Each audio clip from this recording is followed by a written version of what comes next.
Sifuna kama anataka kulinda wananchi aenda apply kazi ya jeshi. Na nataka watu wajue na Raila alikufa. Hakuna mtu sasa anakuja kujifanya anataka kutupanga.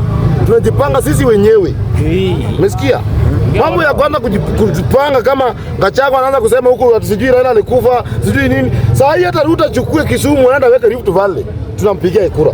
Hata chukua Oburu anyonge ndani ya Forest Mau. He would, yes. Ongea wana hawa. Utafuta strategy nyingine ya kutuambia kama mna hata akili ya kupanga inchi. Ni nini ya maana mtatufanyia ni Ruto hajafanya? Na sisi wenyewe tu kuchagua Ruto tufanyie kazi ndio tutaenda kumchagua.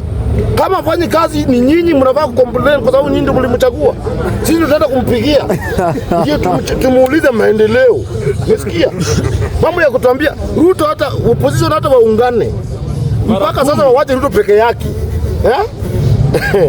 Ni mnacheza. Si opposition nilikuwa nasema Raila mwenyewe, Kalonzo, Matiang'i, Uhuru mpaka General Ogolla. Si walikuwa tena kuna opposition nyingine inakuja hapa Kenya tena. So tutaki michezo ya kutuambia tukosane na Kalenjin.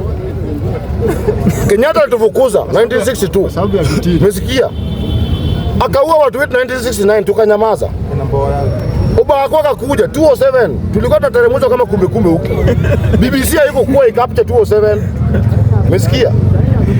Unyaka kuja. Unyama tufanya finishing mpaka vidole za Chris Musando bado kama Kiambu. Hatujaendea bado. Umesikia? Saa hizi bado mmeleta Linda Mwananchi. Inaitwa Linda Mwananchi. Linda Uhuru. Mimi ndio huyo mwananchi. Nilichagua huyu jamani Linda na kuna polisi Kenya. Kazi ya polisi ni gani kama anataka kulinda? Sifuna kama anataka kulinda wananchi aenda apply kazi ya jeshi. Sawa. Sisi ndugu yangu tumeamua na tumesema 10. Hatutaki chana mambo ya 10. Mimi naenda kupiga Ruto ngapi? Ruto aongoze 2027 tunabadilisha katiba, Wakenya wajue tunabadilisha katiba. Tuongeze 7 years. Ruto aanza fresh. Yes. Akimaliza atuambie ni nani anafaa aongoze. Tena tuchague. Tukutieni kuchagua Muluya rais kulio kabila zote Kenya hii. Umesikia? Lakini sio Kalonzo turuka 207. Sio Sifuna mzina kupewa pesa na Uhuru anabeba pesa ya ndoo kama mtu ya kuuza ngumu. Hatuwezi kubali hiyo.